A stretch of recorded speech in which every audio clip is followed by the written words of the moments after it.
Olá pessoal, tudo bem com vocês? Meu nome é Regiane, eu sou professora, formada pela USP de São Paulo, trabalho com concursos já há mais de 10 anos, com cursos preparatórios, e meu objetivo aqui é ajudar vocês a passar num concurso na área da educação, tá? Então, um dos autores importantes aí que a gente tem que conhecer um pouco sobre ele para poder fazer as provas, sempre cai, é Paulo Freire, tá bom?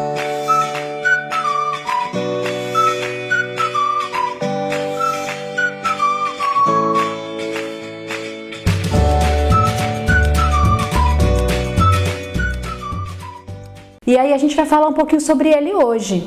Paulo Freire, pessoal, ele nasceu no Recife, tá? Em 1921 e morreu em São Paulo em 1997, tá?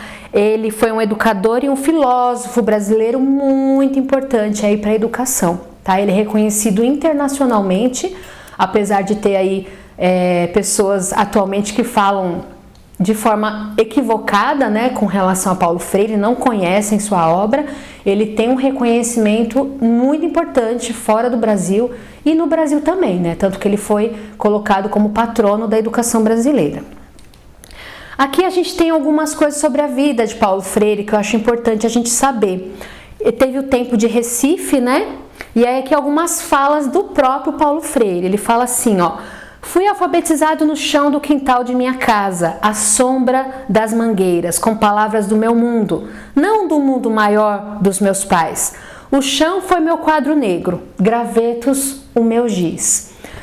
E aí ele fala assim, vejam como isso me marcou. Anos depois, já homem, eu proponho isso ao nível da alfabetização de adultos, por exemplo.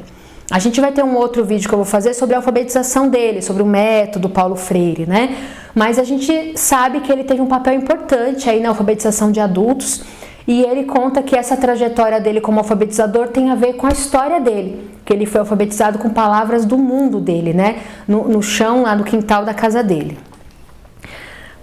Parte que me cabia, ainda no Recife isso, Ele se dedicava a comprar livros e velhas revistas especializadas. Raramente naquele período de alumbramento em que me achava apaixonado, enfeitiçado mesmo pela docência no Colégio Oswaldo Cruz, apliquei um dinheiro maior na compra de roupa. Não andava sujo, é verdade, mas andava feiamente vestido. Então ele faz aqui uma fala, dizendo que ele se preocupava tanto com comprar livros que acabava se esquecendo da parte da vaidade, E ele fala também da esposa dele. A esposa dele teve um papel muito importante aí na influência para ele ir para esse lado da educação. Ela influenciou-me enormemente. Assim, meus estudos linguísticos e meu encontro com Elsa conduziram-me à pedagogia. Essa foi a primeira esposa dele, A pedagogia do oprimido não poderia ter sido gestada em mim só por causa de minha passagem pelo SESI. Ele teve uma passagem importante aí pelo SESI, Mas minha passagem pelo SESI foi fundamental, no qual ele teve contato com trabalhadores, com pessoas que trabalhavam na indústria. Então isso teve um papel importante aí para ele olhar para essas pessoas, que a gente vai ver depois um pouco mais sobre o que é essa pedagogia do oprimido, em outro vídeo que eu vou fazer para vocês. E aí o que aconteceu? Lá em 64 a gente teve o golpe militar, E nessa época, lá em 63, Paulo Freire começou a fazer um processo de alfabetização de adultos. Ele alfabetizou 300 camponeses em 40 horas. E isso fez com que, na época, o presidente, que era o João Goulart, se interessasse pelo método e falar do seguinte, vamos ampliar isso para o Brasil todo. Vamos fazer um plano nacional de alfabetização. Só que, infelizmente, veio o golpe militar. As propostas de Paulo Freire, a gente vai entender um pouco melhor que elas eram voltadas para uma conscientização também, além de alfabetizar. E isso era visto como comunismo, Porque o propósito dele era transformar massa em povo, o que ele falava. E isso mexe um pouquinho aí com o pessoal que acha que não, essas pessoas não tem que ter essa consciência política toda, isso vai acabar atrapalhando nossos planos, de alguma forma. Então, com o golpe militar, ele foi exilado. Então, essas falas dele são quando ele foi lá para o Chile, Ele fala assim, cheguei ao Chile de corpo inteiro.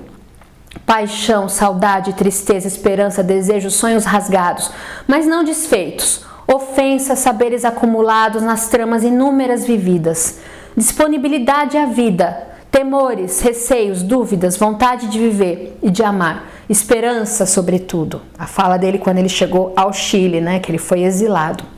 Foi convidado a se retirar do país, né, para quem não sabe o que é ser exilado. Aí ele fala o seguinte, né, ele faz um pouco de graça aqui, ele fala assim: acho que tudo pode me faltar na vida, daria um jeito, mas o chão isso não, quero sair dessa terra, porque, né, teve um terremoto no Chile, ele acabou se sentindo desconfortável ali, e aí ele faz essa fala nesse sentido.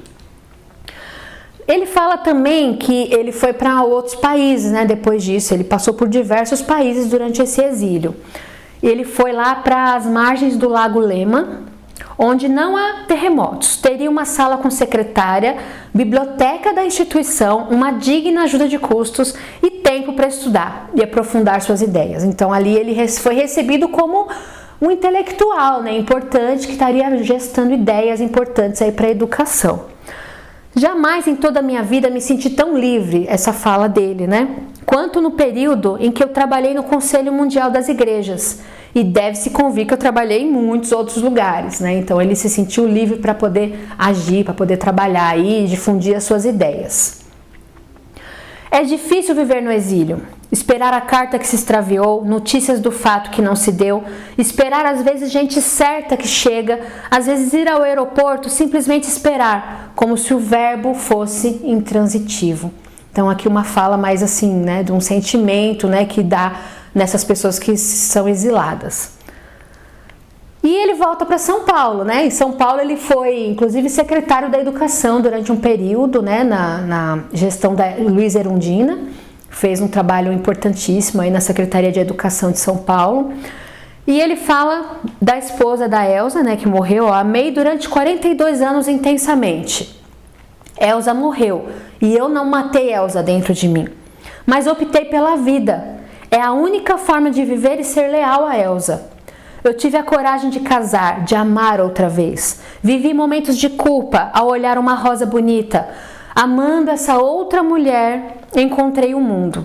Quem não é capaz de amar tem que se rever. Dedico esse título à memória de uma e à vida de outra. Essa foi uma fala dele num desses títulos que ele recebeu, inúmeros títulos honoris causa, né, em universidades, e aí ele fez essa fala bonita aí sobre a esposa que faleceu e a atual que ele tinha. E uma fala importantíssima, né, para concluir essa parte mais ele por ele mesmo: seguir-me não é seguir, é reinventar-me. Então ele não queria seguidores, ele queria pessoas que pegassem as ideias dele e transformassem isso em algo até melhor do que o que ele tinha produzido. E a minha proposta aqui, já que a gente falou um pouquinho da história dele, né, é agora falar dessa educação bancária que se fala, que Paulo Freire cunhou esse termo, né, educação bancária. O que é isso? A gente tem uma coisa na educação mundial, não só brasileira, que é a educação tradicional. O que é a educação tradicional? Ela predominou na prática escolar uma aprendizagem de tipo passivo-receptivo. Então a pessoa ficava lá sentada, quieta, ouvindo e assimilando os conteúdos que o professor de forma expositiva estaria passando para essa pessoa.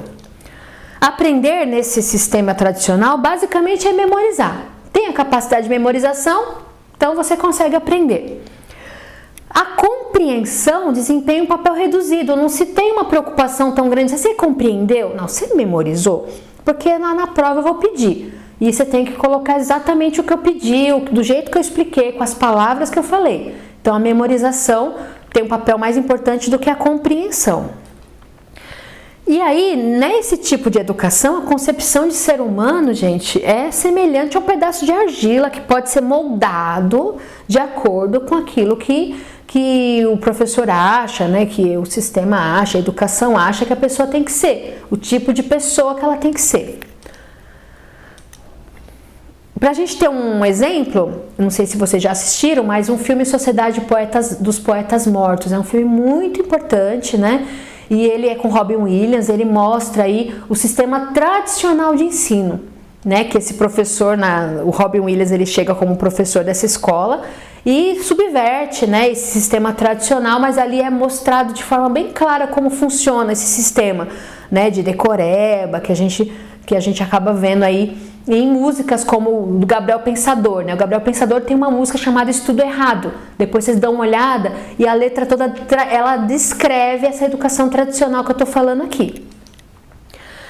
E Paulo Freire, ele falou o seguinte, olha, essa educação tradicional, eu chamo ela de bancária. Por quê? O educando recebe passivamente os conhecimentos, tornando-se um depósito do educador. Educa-se para arquivar, e o arquivado acaba sendo o próprio homem. Então, olha que interessante essa fala dele. Ele fala que é bancária porque o ser humano é visto como se ele fosse um banco no qual o professor deposita o conhecimento. Quando você vai no banco, você não deposita o dinheiro e quando você vai sacar, você quer sacar aquilo que você depositou, certo? A educação bancária é isso, o professor deposita no aluno conhecimento e aí ele vai sacar na hora da prova tudo que ele depositou, exatamente igual, né? Então o aluno acaba sendo passivo nessa relação e acaba sendo arquivado, segundo ele está falando aqui, né? No sentido de ficar limitado, esse aluno fica limitado a isso. Aqui a gente tem uma tirinha da Mafalda, eu adoro a Mafalda, vocês vão ver que eu vou sempre trazer ela aqui nas aulas. E ela mede a cabecinha dela e depois ela fala assim, será que aqui cabe tudo que vão me meter na cabeça? Né? Porque na educação bancária tem essa ênfase no quantitativo, né, de informações. O educando se torna realmente educando quando na medida que conhece ou vai conhecendo. Fala de Paulo Freire. E não na medida em que o educador vai depositando nele a descrição dos objetos ou dos conteúdos. Então, ele se torna educando na medida em que ele compreende, né? E não só memoriza e recebe aquele conteúdo passivamente. Aqui a gente tem uma outra charge que ilustra essa educação tradicional. Professor uma grande boca, alunos grandes ouvidos, ouvindo apenas e tendo essa postura passiva de apenas ouvir. Aqui a gente tem, ó, na educação bancária ou tradicional, os saberes curriculares são mais importantes do que os saberes dos educandos. Uma outra coisa importante que Paulo Freire trouxe para a educação foi essa ideia de que os saberes que os educandos trazem são importantes. A gente tem que saber o que eles sabem a respeito dos temas antes de trabalhar esses temas com eles, né? Muitos outros educadores, pedagogos falaram sobre isso, como conhecimentos prévios, né? E Paulo Freire também reforçou a importância desses conhecimentos que os educandos trazem. A educação bancária também ela tem uma ênfase no quantitativo e não tanto no qualitativo. Hoje em dia a gente está vendo a educação procurar mudar um pouco, né? Essa questão do quantitativo e trazer informações mais significativas para esse aluno e não simplesmente uma quantidade imensa de informações. Aqui uma outra charge aqui do Francesco Tonucci, que ele coloca a escola é semelhante a uma fábrica. E aí os alunos vão entrando diversos, né? Cada um de um jeito. Na fábrica eles são moldados. Lembra do molde que a gente falou? Alguns não se adaptam a esse sistema tradicional, são ejetados do sistema, ou seja, se evadem da escola, literalmente, e outros não, conseguem se adaptar e meio que saem meio que padronizados dessa escola, né? Isso que a gente vê aqui nessa charge como uma forma de crítica. E uma outra dica que eu queria deixar para vocês é assistir o clipe do Pink Floyd, The Wall, que ele mostra de forma muito enfática, essa educação tradicional, que ela provoca nos alunos, né? Que é uma opressão muito grande que esses alunos sofrem, e aí num determinado momento do clipe da música, eles explodem, né? Essa opressão toda eles acabam liberando em forma de agressividade e tudo mais. Aqui para a gente fechar, pessoal, ensinar não é transferir conhecimento, mas criar possibilidades para a sua própria produção ou para a sua construção. Então essa é uma fala muito conhecida de Paulo Freire e realmente traduz o que a gente quis trazer nesse vídeo, né? Minha ideia era falar um pouquinho do que é a educação bancária, que ele criticou e falou que a gente tem que fazer diferente para formar cidadãos críticos, né? Então é isso, tá? Vou fazer outros vídeos falando de Paulo Freire ainda, espero que vocês acompanhem. Então aproveita agora, se vocês gostaram do vídeo, curte o vídeo, né? Se inscreve no canal, compartilha para que mais pessoas tenham acesso a essas informações que são tão importantes, tá bom? Um abraço para vocês, obrigada, até mais!